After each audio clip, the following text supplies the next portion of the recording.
میری مرضی چلے گی. تو بندہ پوچھتا ہے مالک کس طرح؟ اللہ فرماتا ہے میرے بندے پڑھ میرا کلام، میرا قرآن پڑھ.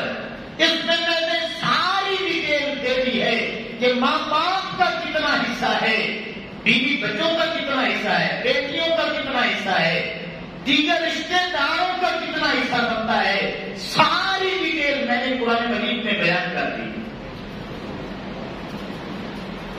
اللہ اکبر. اب امام الانبیاء صلی اللہ تعالی علیہ وسلم کے غلاموں، حوصلے سے سننے والی باتیں ہیں.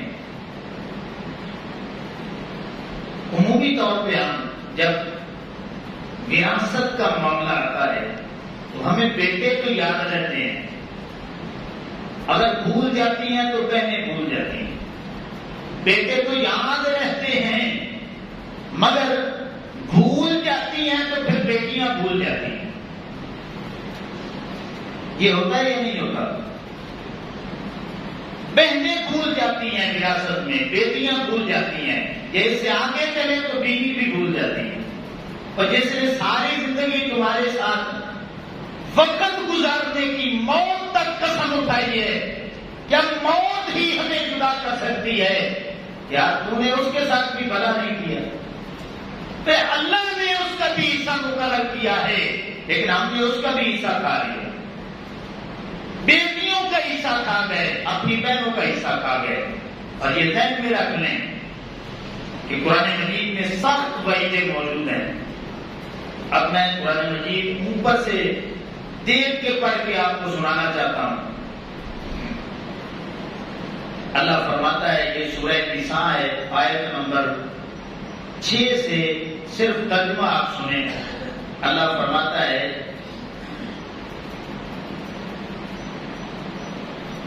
مردوں کے لیے حصہ ہے اس میں سے جو چھوڑ گئے، ماں باپ اور قرابت والے، اور عورتوں کے لیے حصہ ہے اس میں سے جو چھوڑ گئے، ماں باپ اور قرابت والے، اور ترکہ تھوڑا یا بہت، جتنا بھی وہ چھوڑ کے گئے اللہ نے اس کے حصے مقرر کیے.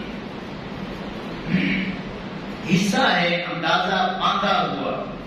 پھر بانٹتے وقت اگر رشتہ دار اور یتیم اور مسکین آ جائیں تو اس میں سے انہیں بھی کچھ دے دو، اور ان سے اچھی بات کہو اور ڈریں وہ لوگ کہ اگر اپنے بعد ناکاواں اولاد چھوڑتے تو ان کا کیسا انہیں خطرہ ہوتا.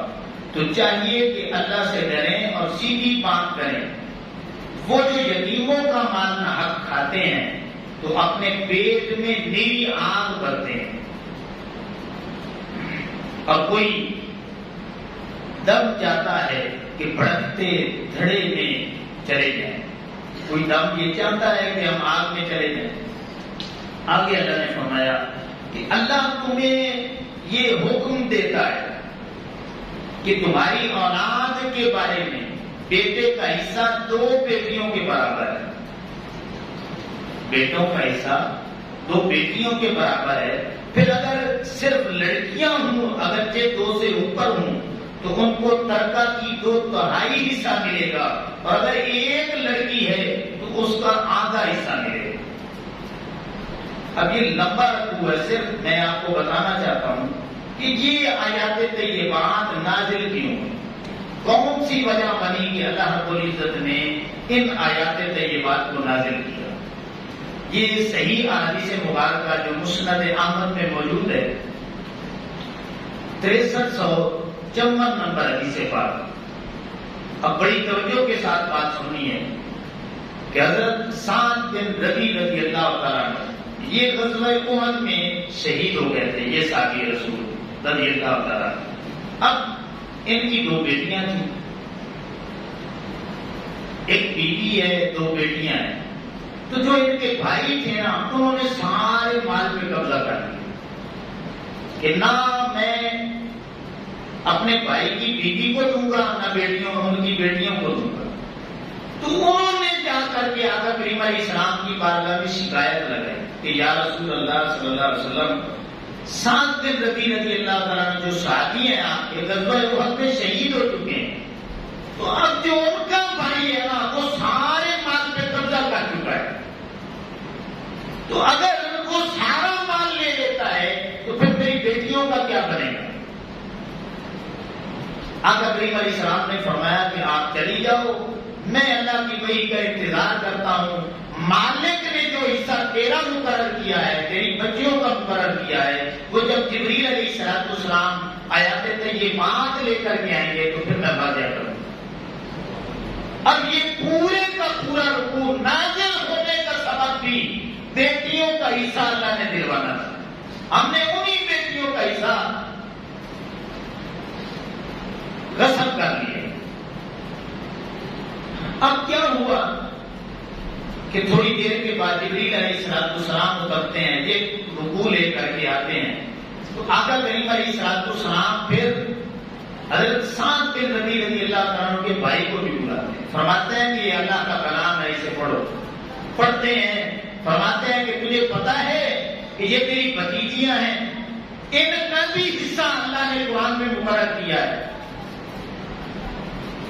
تو ان کو حصہ کیوں نہیں دیتا؟ یا رسول اللہ صلی اللہ علیہ وسلم جتنا بنتا ہے آپ کہیں میں دے دیتا ہوں۔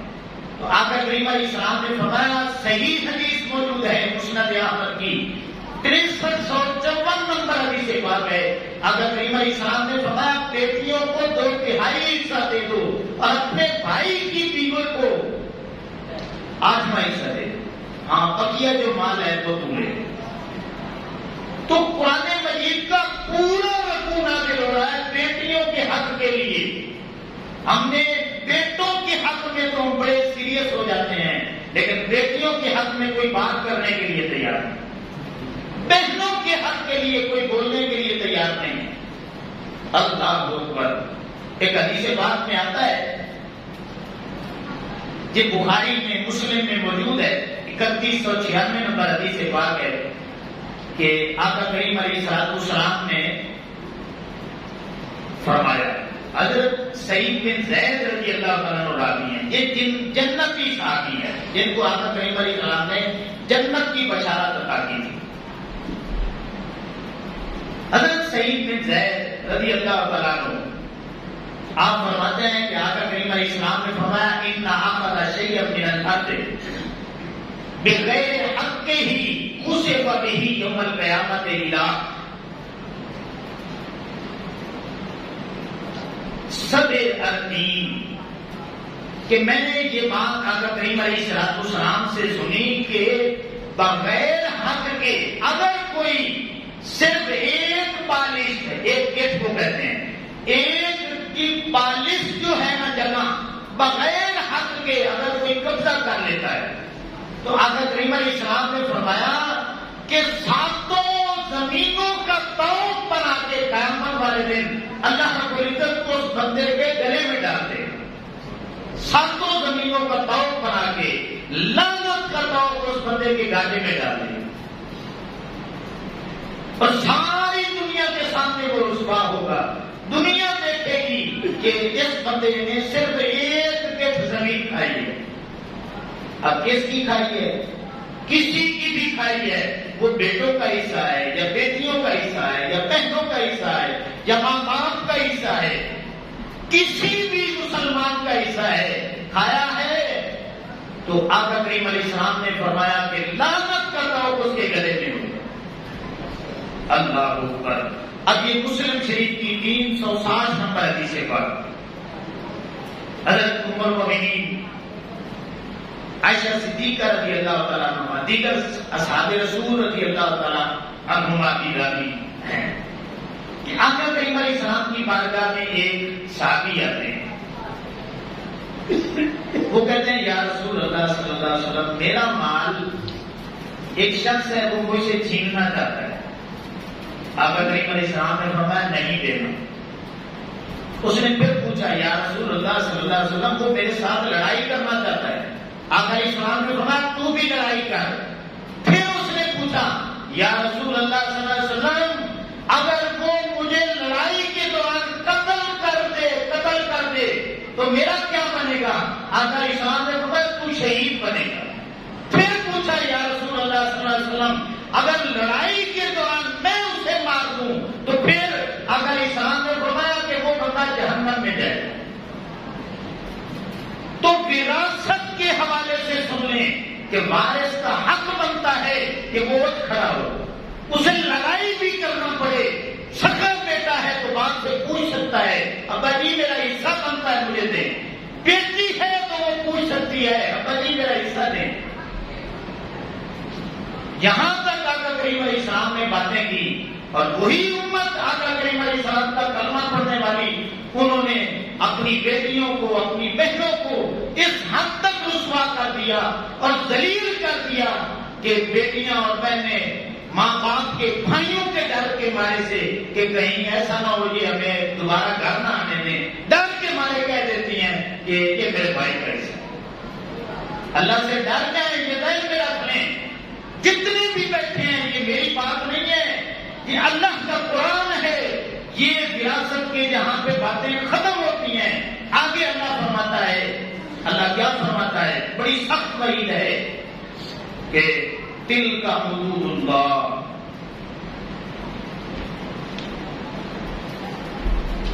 کہ یہ اللہ کی حدیں ہیں. وَمَن يُطِعِ اللَّهَ وَرَسُولَهُ يُدْخِلْهُ جَنَّاتٍ تَجْرِي مِن تَحْتِهَا الْأَنْهَارُ خَالِدِينَ فِيهَا وَذَلِكَ الْفَوْزُ الْعَظِيمُ. کہ جو حکم مانے گا اللہ کا اور اس کے رسول صلی اللہ علیہ وسلم کا تو پھر اللہ اسے جنت میں داخل کرے گا جس کے نیچے نہریں جاری ہیں، وہ اس جنت میں ہمیشہ رہے گا. اور یہی بہت بڑی کامیابی ہے. وَمَن يَعْصِ اللَّهَ وَرَسُولَهُ وَيَتَعَدَّ حُدُودَهُ يُدْخِلْهُ نَارًا خَالِدًا فِيهَا وَلَهُ عَذَابٌ مُهِينٌ. اور جو اللہ اور اس کے رسول کی نافرمانی کرے گا، کیا مطلب کہ مال تو اللہ کا ہے، اللہ کا مال اقرار کیا ہے اس نے، اور پھر اپنی مرضی داخل کر رہا ہے کہ بچوں کو حصہ دے رہا ہے، بیٹیوں کو نہیں دے رہا. اللہ فرماتا ہے میرے بندے اب تو میری مرضی چلنی نہیں ہے. اگر اب تو مرضی چلائے گا تو پھر سن لے، جو میری اور میرے رسول کی نافرمانی کرے گا تو گویا اس نے میری حدوں کو کراس کر دیا. آگے اللہ فرماتا ہے یدخلہ نارا خالدا، میں اسے بھڑکتی ہوئی آگ میں داخل کروں گا جس میں وہ ہمیشہ رہے گا. اور اس سے بڑا عذاب کیا ہو سکتا؟ تو بیٹیوں کا حصہ کھانے والے، اپنی بہنوں کا حصہ کھانے والے وہ خود سوچیں کہ اگر قیامت والے دن آپ کی بہنیں اور بیٹیاں کھڑی ہو گئیں کہ مالک ہم نے ڈر سے دیا تھا، اندر دل نہیں کرتا تھا، بس بھائیوں کا ڈر تھا، ماں باپ کا ڈر تھا، تو پھر آپ کو جنت کون جانے دے گا؟ ایمان کے ساتھ فیصلہ کریں. اور کچھ لوگ پھر کیا کہتے ہیں کہ انہوں نے خوشی نہیں دے دی. اچھا ناراض نہ ہونا، کبھی بھائیوں نے بھی خوشی میں اپنی بہنوں کو اپنا حصہ دے دیا ہے. آج تک تو آپ نے سنا ہو کبھی کوئی مثال ہو زندگی میں کہ بھائی بڑے خوش ہوں اور سارا حصہ اپنی بہن کو دے دیں. یہ قربانی بہنیں کیوں دیتی ہیں؟ یہ قربانی بیٹیاں کیوں دیتی ہیں؟ آپ کیوں نہیں دیتے؟ اس لیے میں آپ کو یہ مشورہ دوں گا، آپ واقعی کوئی خوشی سے اندر سے راضی ہو کے دیتی ہے تو آپ پہ حلال ہے. اگر اندر ناراض ہے تو پھر سمجھ لیں آپ کو دولت سے کوئی بھی نہیں بچا سکتا. اور پھر اگر کوئی ایمانداری کے ساتھ سارے حقوق ادا کرتا ہے تو اس کی بشارت بھی موجود ہے. یہ 4949 نمبر مشکات میں حدیث بات موجود ہے کہ حضرت ام المومنین عائشہ صدیقہ رضی اللہ تعالیٰ عنہا بیان کرتی ہیں کہ ایک عورت میرے پاس آتی ہے، اس کے ساتھ 2 بیٹیاں بھی ہیں، تو میں پھر 3 کھجوریں مہمان کے طور پہ نکال کے دیتی ہوں. تو وہ عورت کیا کرتی ہے، ایک کھجور خود لے لیتی ہے، اپنی ایک بیٹی کو، دوسری کھجور اپنی دوسری بیٹی. اب وہ بچیاں تھیں، جلدی جلدی انہوں نے کھا لی کھجور. اب ماں جب توڑنے لگی نا تو ایک بچی آ گئی کہ ماما یہ مجھے دے دو، دوسری نے پھر کہا کہ یہ مجھے دے دو. اب اس عورت نے کچھ نہیں کھایا، کھجور آدھی چاٹی، ایک حصہ ایک بیٹی کو، پھر دوسرا حصہ دوسری بیٹی کو دے دے. اب یہ واقعہ تو گزر گیا. ام المومنین عائشہ صدیقہ رضی اللہ تعالیٰ عنہا نے ساری بات آقا کریم علیہ السلام کو بتائی.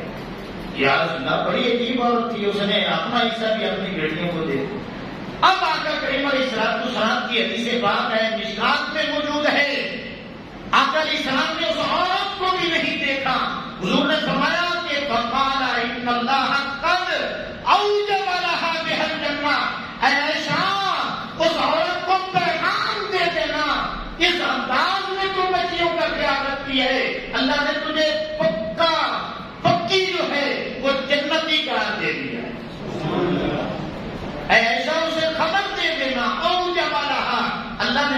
اوپر جنت کو واجب کر دیا، تو جنت ہی بن چکی ہے۔ اندازہ لگائیں کھجور میں بھی اگر ماں باپ اپنے بچیوں کا حصہ نکالیں تو اگر اسلام کی جنت کی بشارت ہے۔ اور ہم میں سے کتنے ہیں جو اپنی بہنوں کا اپنی بیٹیوں کا حصہ کھا کے بیٹھے ہیں اور اپنے تائیں خوش ہیں اندر ہی اندر کہ جو میں چاہتا تھا نا وہ ہو گیا ہے، اس نے خود ہی بیان دے دیا ہے۔ اللہ کے واسطے یہ دنیا فانی ہے، ختم ہونے والی ہے، نہ یہ آپ کا مال تھا، آپ کے وڈیروں کا تھا، ان وڈیروں کی برکت سے آپ کو ملا ہے۔ اب یہ آپ کا بھی نہیں رہا، آپ کی اولاد میں تقسیم ہو جانا ہے، اس کے بعد آپ کی آنے والی نسلوں میں تقسیم ہو جانا ہے۔ وہ تو مال دنیا کا لے جائیں گے لیکن آپ کا ٹھکانہ جہنم میں ہوگا، تو پھر کیا بنے گا؟ اس لیے امام الانبیاء صلی اللہ علیہ وسلم کے غلاموں، بیٹے بھی آپ کے اپنے ہیں، بیٹیاں بھی آپ کی اپنی ہیں، اور یہ مال کا تو ہم اللہ سے سودا کر چکے ہیں، مالک جنت کے بدلے دے دیا ہے۔ اب مالک نے جو اسے مقرر کیے ہیں اس کے مطابق اگر وہ فیصلہ کرے گا وہ مومن ہوگا، جو اس فیصلوں کو نہیں مانے گا وہ منافق ہوگا، دنیا میں ہی منافق ہوگا، اور پھر آخرت کی سزا سے تو اسے کوئی بچا ہی نہیں سکتا۔ تو اس لیے امام الانبیاء صلی اللہ علیہ وسلم کے غلاموں احتیاط کی ضرورت ہے۔ آپ خود بھی حصہ دیں، اور جو معاشرے میں ایسا کرتا ہے خدا نہ کچھ اس کو سمجھائیں۔ انشاءاللہ جب سمجھائیں گے تو اسے بات سمجھ آ جائے گی یہ ہماری بات نہیں ہے کہ جس قرآن کو تو اللہ کا کلام مانتا ہے، اس قرآن میں اللہ نے بیٹیوں کے حق کی وجہ سے پورا رکوع اللہ نے قرآن میں نازل کر دیا۔ اس لیے امام الانبیاء صلی اللہ علیہ وسلم کے غلاموں یہ کوئی سخت باتیں بھی تھیں، لیکن یہ میری ذمہ داری بنتی تھی کہ اللہ سے ڈر کے میں سچا پیغام سناؤں۔ میں دعا کرتا ہوں کہ اللہ رب العزت مجھے آپ کو سبھی کو اللہ رب العزت عمل کی توفیق عطا فرمائے۔ وما علینا الا البلاغ۔